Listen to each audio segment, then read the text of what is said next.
Hello. I just received this package from Amazon, and it's nothing I don't think anyone hasn't seen before, but it's new to me. And they're fairly recent decks. There are two Oracle decks that I had ordered. I believe that's what's here. And I had a credit from Amazon, so I placed this a couple of days ago. It just came in. And I thought I would take advantage of that and do something I have not done in quite a long time. I started to say unboxing, but really it's unpackaging.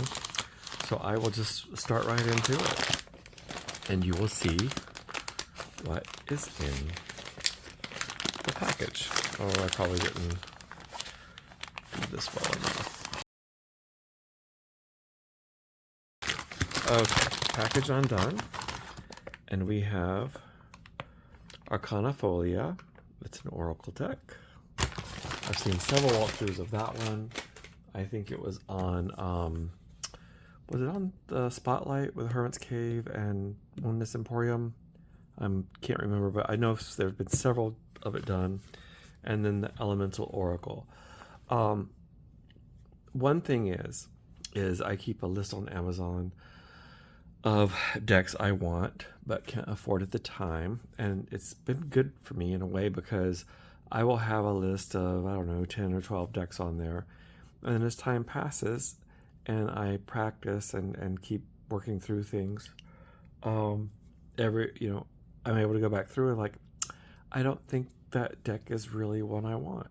So the impulse is to put it on the list, and then letting it sit there and have time to sit for a while gives me the ability to assess as to whether or not it's something I want to fit in to what I'm doing or not. And that has been really helpful. Because I am starting to have to watch my budget a little bit more, or quite a bit more. Things are going up in price. Gas is going up now for obvious reasons, but so I will have to be very careful about what I'm doing right now as far as spending. So I will be, looking for things on sale, which this was, I think, wasn't, it might have been a little bit off, but it wasn't discounted too much. This was under 20, I do believe, which I thought was a great price. This one has been on my list for a while, and I kept going back. I've taken it off, put it back on, taken it off, put it back on, and then I finally, when it went on sale under 20 is when I decided to get it, because you can see the regular price is 25. I didn't pay 25 for it. And I do like Rock Pool's decks. So I think we'll do this one first, because this one I think I'm a little bit more familiar with. We'll just go through and look at them and see. Where is my... This is a letter opener that came with a pen set that I got that I use on my altar as a small athame. And then I also use it to open my packages, my tarot decks. That's really about all I use it for. So it's kind of like for that purpose. So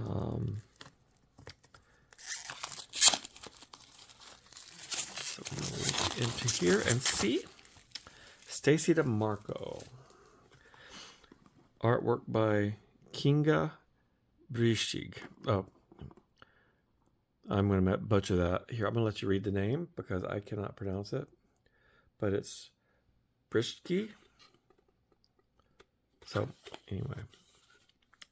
I do like the inside. It's nicely lined. It has I believe this is a compass, Nordic compass. And then the guidebook. The guidebook is, it's nice. It has, standard paper, so to speak, colored images with the description, and we'll look at one of those in a moment. And it is 104 pages. Oh, here's about the illustrator. So Kinga Brishki is a Hungarian artist who has lived with her American husband and son in the United States since August 95. Apart from her wonderful family, she has two big passions in life, art and linguistics, and teaching both. Although possessing a degree in fine art, she began her career as a language teacher and went on to gain a master's in bilingual education. Awesome. woman of many talents. She was... Oh, she also worked on Stacy's Queen of the Moon Oracle and Divine Animals Oracle. The Divine Animals Oracle I'm familiar with. I don't have it. Probably not going to get it. It's not one that made my list. But I did like this one from the looks of it. And then we have the cards. So let me slide this off. I don't know if it will come undone. I do like the decks. This is a plastic wrapper. I do like the decks that have moved away from the plastic and I've gone to the paper because it seems to hold just as well. But of course, once again, less plastic. And then of course the back is lined again. So let's set that to the side. I'll keep the book handy. And we will set the box to the side. This is unplanned. And it's just a casual video. And I'm a casual filmmaker, so not filmmaker. I'm a casual YouTube person. Let me see if I can adjust the light 1 second. Oh, that's much better. Okay. Bring the camera in a little bit closer. There we are. All right, all set. It is very similar to the cardstock I've gotten from Rockpool's last few decks. They're Oracle cards. For the most part, the ones I think I've gotten have been a little bit thicker and have the soft touch. These are a lot thinner. But they, I mean, they're good cardstock. It's just maybe not as thick as I would like. It's a little bit more papery. I don't know if it has a core in it, but it's similar to the Oracle decks I've got from them before, and I do like their decks. So my personal preference in cardstock does not affect the quality of these cards. So they are good quality. I just like thicker cards with a little bit different finish, but I'll use them because I think I like the artwork. It has a silver edging, which is nice. I mean, I do like edge decks. And the silver goes well with, I think, the color palette that was chosen, with the backs especially. Sort of this wintry, sort of light pastel color. And then so here we are. So let's look at the cards and then we'll go through. Let's look at this one in the book so we have a reference as to what we're looking at all the way around. And I believe this is one reason why I got this deck, to help me learn more about different images and symbols. Symbols, that's the word I'm looking for. Here we are. Okay.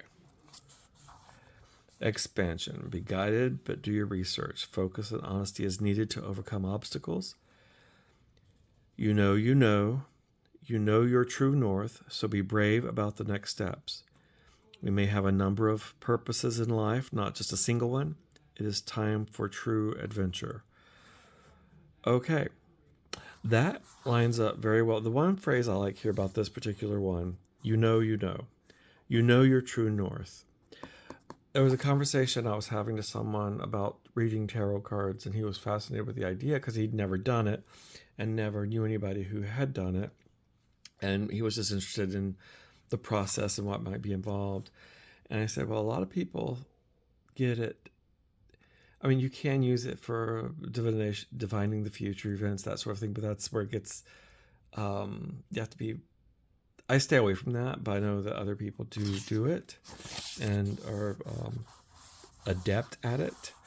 But I don't like closing off avenues, because until the future happens, until those events happen, anything is still possible. What I focus on is the likely outcome. And I was explaining that to him, and I said, 90% of the time when someone asks a question, they know the answer, but it's one they're not looking at. It's one they're hiding from. It's one that's buried in their subconscious or their inner self. But once they hear it, it rings true. And that was, I think this really speaks to that for me. Now, this doesn't mention, in that one card, it does not mention the symbols there. So I wonder if it's going to be in the front. So let's just take a quick look. Oh, here we go. So each card has the following structural elements: the name of the element, the message of the card in summary, a word of power, a description, and the element: family, earth, fire, or water. So this is north. So this must be, one is the direction and one is the element, I assume. This is what I'll have to look at, maybe do a follow-up video, because it looks like I'm going to have to actually read a little bit more to pick up on that. Because I want to know what those are actually talking about.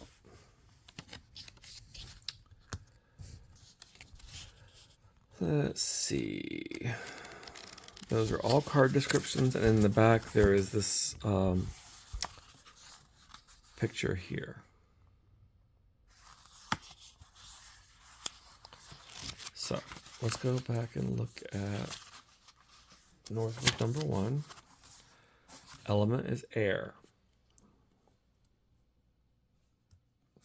Okay. All right. So I will come back to that, and then I'm probably going to have to look up what the symbols mean. If there were anything I would change already, it would be like for them to have a key, and not assume that these are known right away. And if it does turn out to be in the guidebook, then to make it more obvious, just have a little key at the front, I think would have been helpful. But it won't be hard to find. It won't be hard to look up or figure out. It won't. So we will look at that. I will figure out what those two symbols are. All right. So let me just start with these.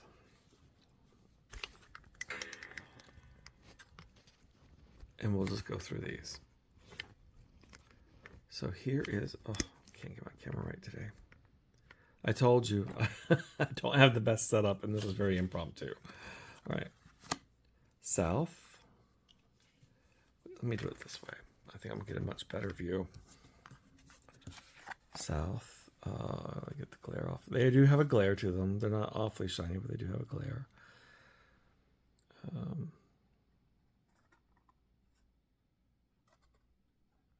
then oddly enough, that looks like a glare, but these are actually lights that are on the cards, envisioned on the cards. East, we have this sun here, compass around it. These images I like. I am not a big lover of collage decks when it comes to tarot, but in oracle cards, I think it's more suitable to me in my brain for some reason. I think oracle cards lend themselves more to collage work because it's a blending of ideas. And I have gotten to where I'm using oracle cards more than I have been in the past.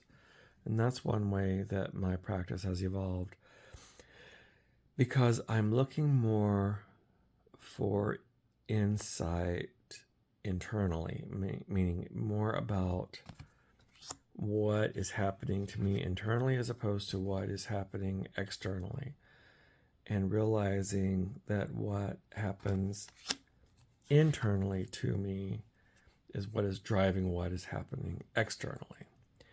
So when you think about a practice, and some people think, magic or witchcraft or having a spell or whatever, I have come to relate that to more meditation and the energy being in meditating. And in doing that, you not only meditate on what you want to change around you, but in doing so, you end up changing what's inside of you so that your inner perspective changes your outer perspective. So while nothing around you externally may change per se.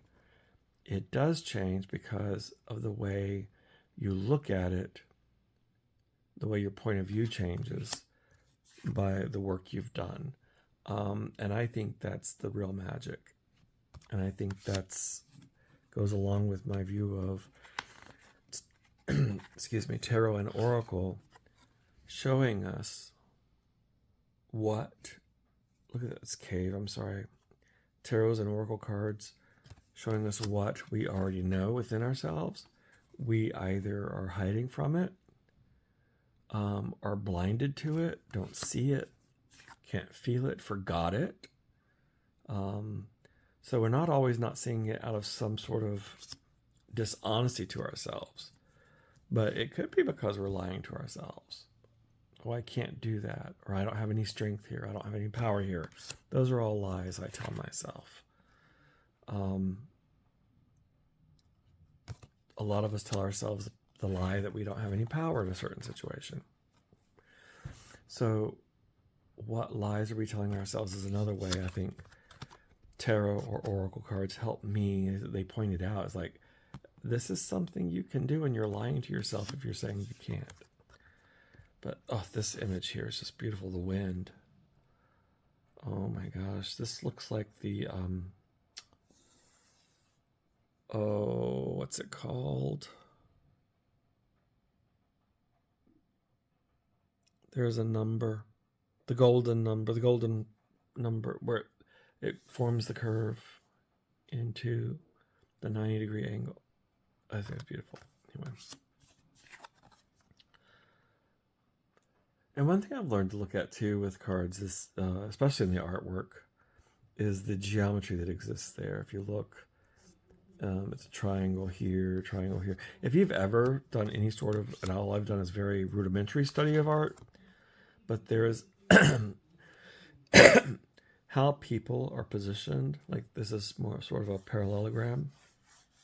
How people are positioned and the way things are placed on the canvas or the page or the card really affects the way we see it. And there's a whole psychiatry of, or psychology of how our brain sees images. It's the way we see certain people as being perfect based on symmetry,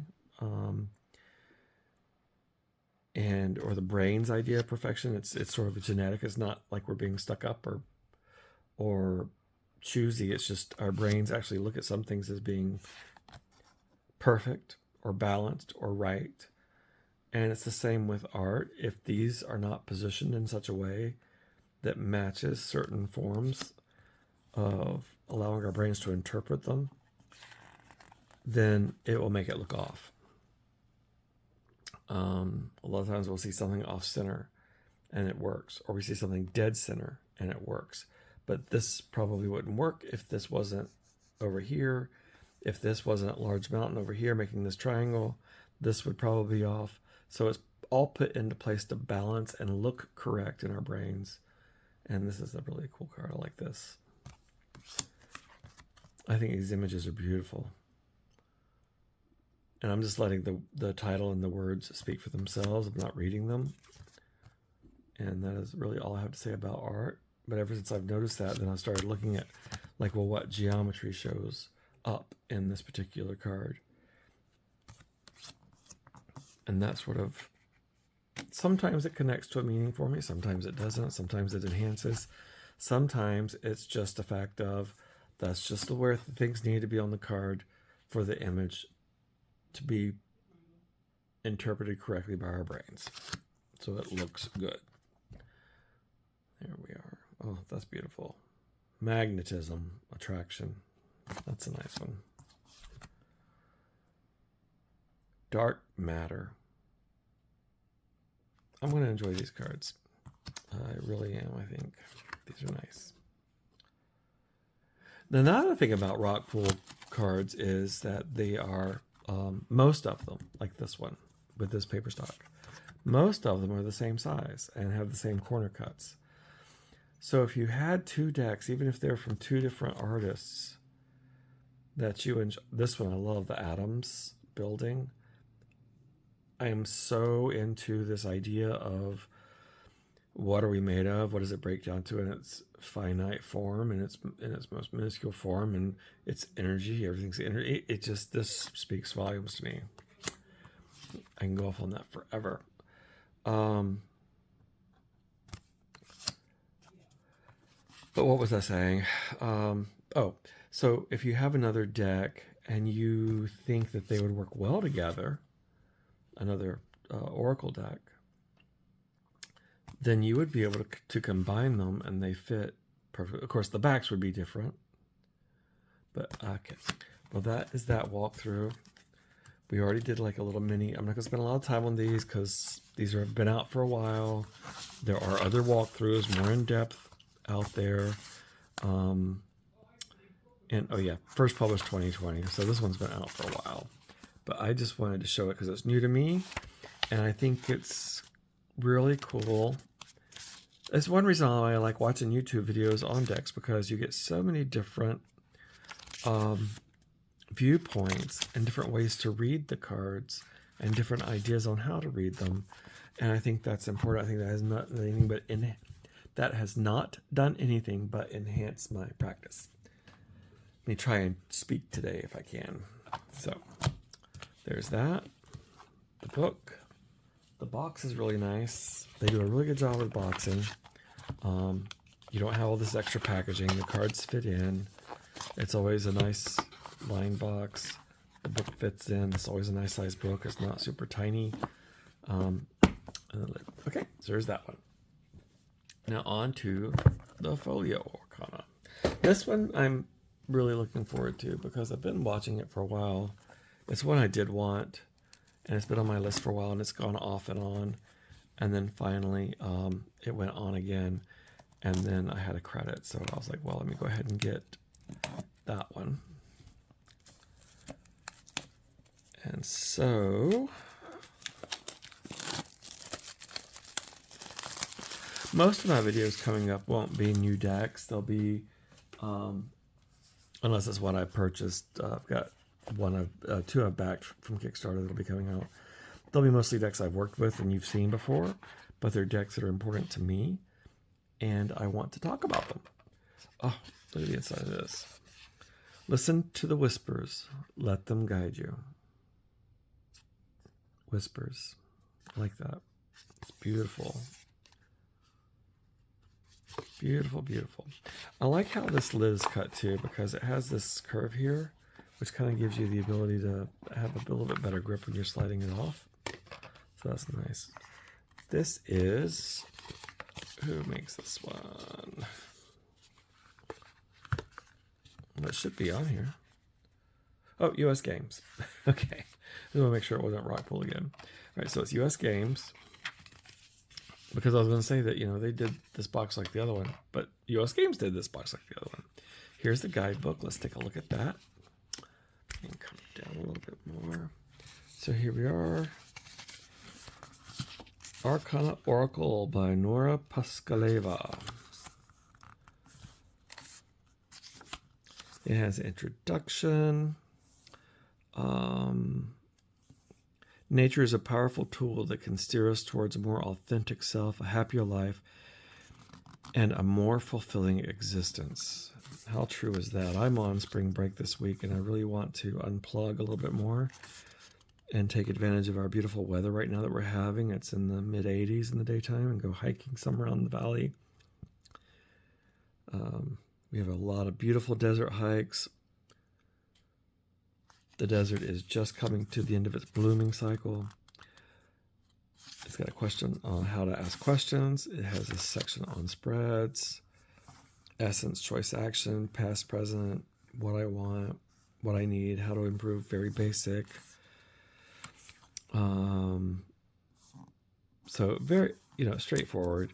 They always have the layouts a little different, but the prompts are usually about the same. If you have another 6-card reading or 7-card reading, the prompts are always very similar. What's hidden, triggers, how to proceed, all very familiar territory there. So let us go through. We'll look at one example of a card here, and then maybe we'll draw one at the end. Problem solving, innovation, adaptability, exploration, unconventional, flexibility, perspective.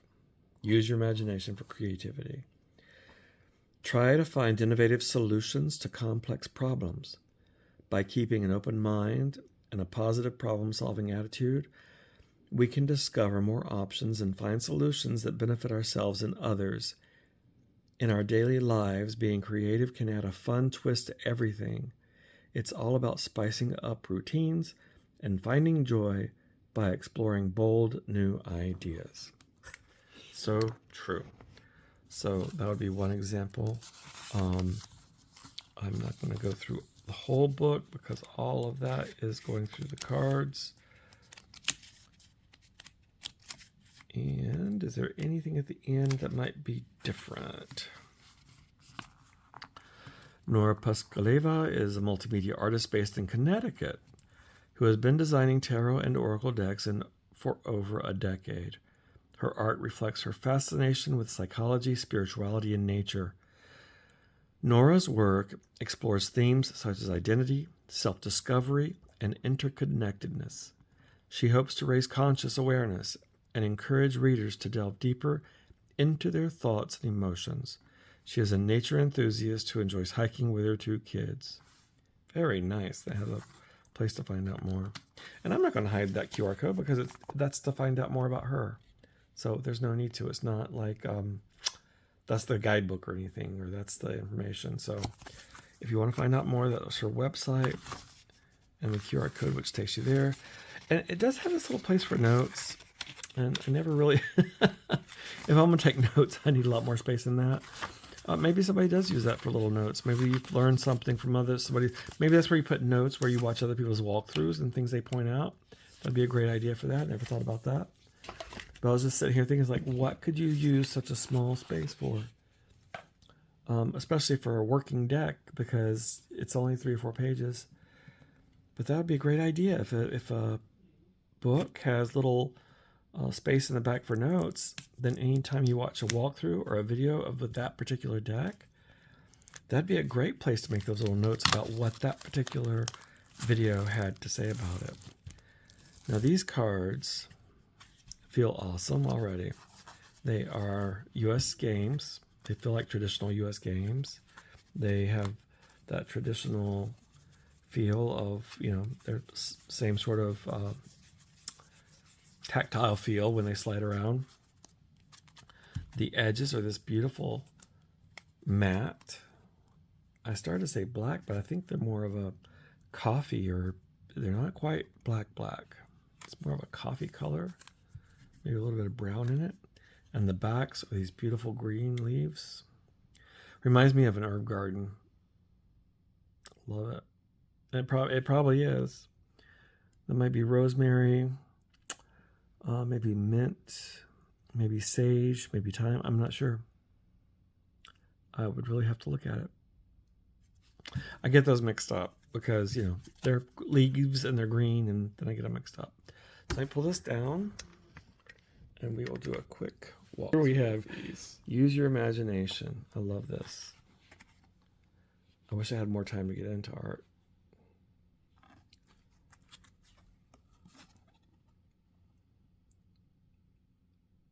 Test.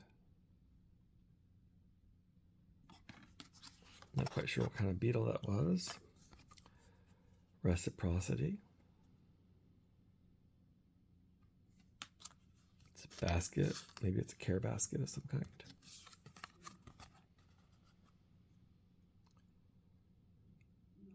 Gossip. Word does spread fast. I think we've all lived through that. Let me move this up here like this. I'm going to do these in my hand. A little bit easier to control, I think. Okay, now we're ready to go.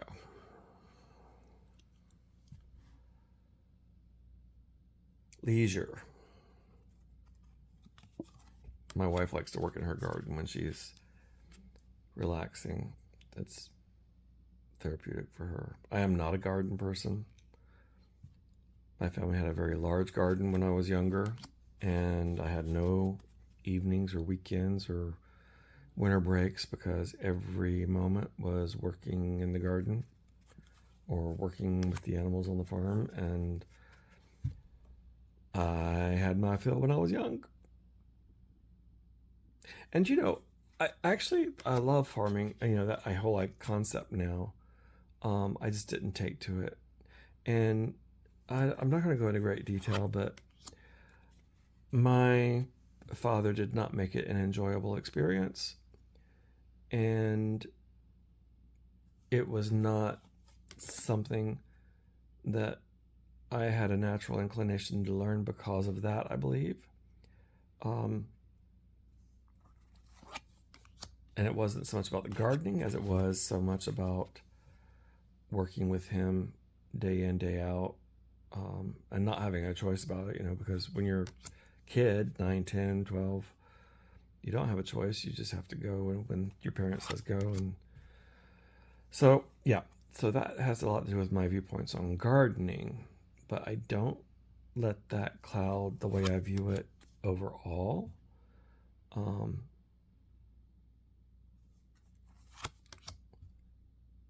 And I do have a much bigger appreciation for it now. My wife's family, a lot of them are actual farmers professionally up in Michigan. That's what they do. And they are awesome people. If I had to work with them when I was a kid, I would have loved it, I imagine. But I think most of us at some point have had a something now. That goes back to that shadow work. It's like, what is something now that you don't enjoy doing or wouldn't do again that you had to do, and you wouldn't enjoy it now, or you don't want to do it now because of the experience you had with it when you were younger? And I think all of us could mention something. Some more severe than others, some more intense than others, but I think we all could mention something. And sometimes, if you recognize that bit and then work through it, then you don't mind so much giving it a shot or learning it. So it's very interesting how that works. I am loving these cards. I love the way they're written. I love the thing down, the saying at the bottom, the advice, financial security, material gains. I know a lot of people like the ones that just have like 1 to 3 words, but I really like the ones that have a phrase. Not a long phrase, not a paragraph. I don't like those ones. But I like these ones that have shorter ones. And if you want longer, more information, you can use the guidebook, because most guidebooks do have that sort of longer bit. And I think that's important to have both, because sometimes you are befuddled and have to figure it out. And that extra writing in the book helps. Sometimes the card and the phrase is just so obvious that it's not difficult. Oh my God, I love this little mouse. I absolutely love this little mouse. A person with a questionable moral compass. Sneaky. Sneaky person. Well, mice are sneaky, but they're cute. Watch out for the cute people. They might be sneaky. I don't think that's the message of the card. But it's evening and I'm tired and I'm on spring break. I don't know if I mentioned that, but I am very happy about that. Today I did nothing, and tomorrow I'll think about today that I did nothing and then want to do something. Someone from your soul tribe. That is true. I have 2 dogs and I love them dearly, and they are definitely from my soul tribe. That is gorgeous. Oh, let me show you this. So I went to a spiritual liturgy, so to speak, invited by a friend of mine. And after the liturgy, the priest blessed these flowers and passed them out. And I brought it home, this rose. But look at that. Is that not amazing? It's almost the same color. I love that. But it dried. I didn't know it would. Maybe it's because I'm in Arizona and the air is so dry, but it just dried on its own. This was a live rose, and all I did was set it on my table in my chest, on a little chest, one of those tiny chests with crystals and bits and bobs in it that I really like on my altar space. And then I have some champa oil that I really love. That's what's in this diffuser. It just smells. It smells like heaven. And so I put drops of that on here, and now the rose is dried, papery, and it has that scent. So it's just absolutely beautiful. But I'd never had a flower like this that dried on its own, just laying on the table. And that's what happened. And so now I save it, and now it's in my I don't want to call it a treasure chest, but I want to call it my chest of treasures, because it really is. Gift, precious offering. That's what it was. He blessed them and gave them to us. Celebration, enjoy your victories with others. Appreciate comfort and sense of belonging. How cool is that? And a person with a different worldview. That is true. We have 6 cats, 6. And yes, they each have their own point of view. Anyway, I think this is a beautiful deck. Let's draw a card. Pull up here. Let's draw a card, and I don't have that very many round decks, so, but this one shuffles really well, like this it does. I'm sure it does the other way too. I don't know how I would do with this. Let's try it. I don't know if I can riffle shuffle with this one or not, but we'll see. Oh, I think so. Oh, fine, not a problem. One more time that way. Easy peasy. I always flip them over. I know people don't like doing that, but if I do it on this side, I flip it on this side, it keeps it from getting bowed so easily, or it keeps it from holding that memory. And then this is how I pull cards. I shuffle, and then I split the deck, and I don't look at it. And then bingo, that's my card. Whatever's on top. Information. Pay attention to details. I think this deck is going to give me information on questions I ask it, if I ask it the right questions, or if I'm look at it with the right intent. A lot of times with the Oracle cards, I don't have a question. It's more of what, well, I guess it is a question, but it's more general. It's like, what do I need to be aware of? It's more of, I'm looking for a guidepost, a lantern in the dark, so to speak. Not really a full lighted path, but what's my next step? What is the energy, the emotion, the motive, that impetus behind what I should be moving toward?